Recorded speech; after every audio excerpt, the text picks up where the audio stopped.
पिछले 6 महीने से भारत और अमेरिका के रिश्ते लगातार खराब हो रहे हैं। टैरिफ के जरिए ट्रेड वॉर चलने के कई कारण हैं, लेकिन रूसी सस्ते तेल से भारत जो अपने विदेशी मुद्रा भंडार को बढ़ा रहा है, ये पूरे अमेरिका और यूरोप को सबसे ज्यादा चुभ रहा है। पूरा पश्चिम बस एक ही राग बार बार आलाप रहा है कि भारत को रूस से तेल खरीदना बंद कर देना चाहिए।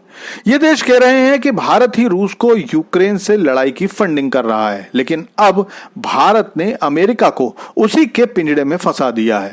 भारत का ऑफर सुनकर अमेरिका पागल जैसा हो गया है। दरअसल भारत ने कहा है कि चलो ठीक है, आप कहते हो कि हम रूस से तेल खरीदना बंद कर दें, हम रूस से तेल खरीदना बंद कर देंगे। तो आप एक काम करो कि ईरान और वेनेजुएला पर तेल खरीद पर जो प्रतिबंध लगे हुए हैं, आप उन्हें हटा लो। अब ये बात आप ऐसे समझ लो कि अमेरिका रूस से भारत के तेल खरीद से बहुत चिढ़ रहा है। उससे भी ज्यादा चिढ़ उसे इस बात से हुई है। भारत का सीधा साधा कहना है कि आप कहते हो कि रूस से तेल मत खरीदो, तो उस रेट में हम ईरान और वेनेजुएला से तेल खरीद लेंगे। आप उन पर लगे से प्रतिबंध हटा लो। आपको बता दूं कि 2018 तक भारत ईरान से तेल खरीदता था, भारत वेनेजुएला से भी तेल खरीदता था, लेकिन फिर अमेरिका ने ईरान से तेल खरीद पर रोक लगा दी और उसके बाद ईरान किसी भी देश को तेल नहीं बेच पाया। हालांकि अब चीन ईरान से तेल खरीद रहा है और वो ठीक ठाक क्वांटिटी में, लेकिन भारत ने उसके बाद धीरे धीरे करके ईरानी तेल खरीदना बंद कर दिया।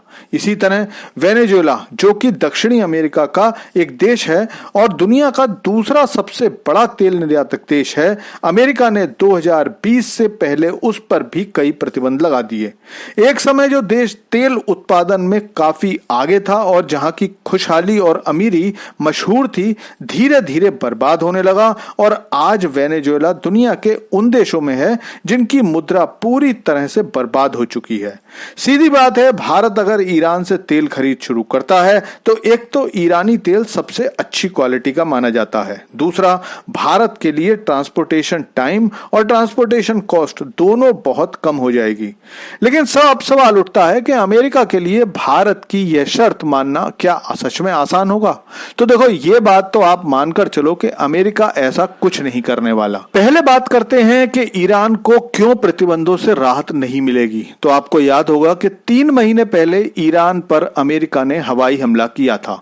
उस समय यही कहा गया था, अमेरिकी विमानों ने ईरान के परमाणु संयंत्रों को निशाना बनाया है। इस हमले से पहले ईरान और अमेरिका की बैकडोर बातचीत हो जाती थी, लेकिन तब से इन दोनों की बातचीत बिल्कुल बंद है। इसके अलावा अमेरिका वैसे भी ईरान को पश्चिम एशिया में आतंकवाद के लिए जिम्मेदार मानता है।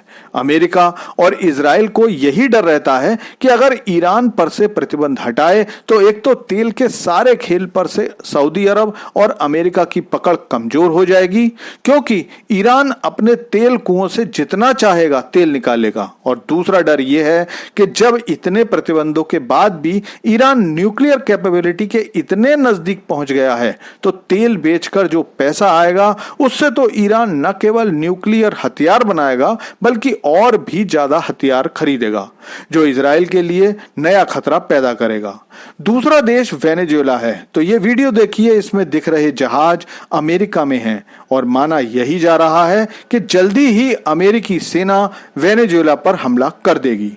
यह हमला केवल एयर स्ट्राइक के जरिए नहीं होगा, बल्कि अमेरिकन शिप्स और न्यूक्लियर सबमरीन भी वेनेजुएला को घेरना शुरू कर चुकी हैं।